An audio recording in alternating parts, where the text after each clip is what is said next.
চট্টগ্রাম মহানগরীর কালামিয়া বাজারর সাবের টাওয়ারত বাহার কনভেনশন হলর শুভ উদ্বোধনী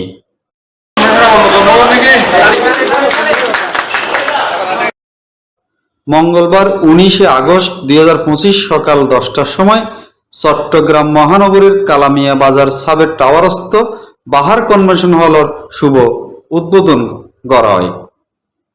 উদ্বোধন অনুষ্ঠানত প্রধান অতিথি হিসেবে উপস্থিত থাকিয়েনে ফিতাখাটি শুভ উদ্বোধন করেন প্রধান অতিথি চট্টগ্রাম দক্ষিণ জেলা বিএনপির সাবেক আহ্বায়ক আবু সুফিয়ান।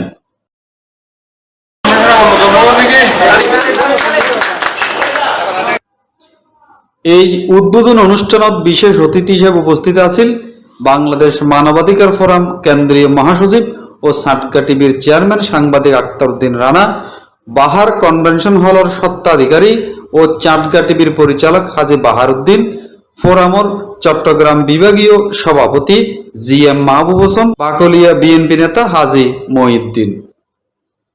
এছাড়াও উক্ত উদ্বোধন অনুষ্ঠানের মধ্যে আরও উপস্থিত আছেন বিএনপি নেতা লোকমান মিয়া, প্রবাসী হারুনুর রশিদ, মোহাম্মদ জসিম, সাংবাদিক সহমত জিয়াউর রহমান, সাংবাদিক রতন বড়ুয়া, ব্যবসায়ী নেসার ও নয়ন সহ আরো অন্যান্য। Desk report, Chatga TV.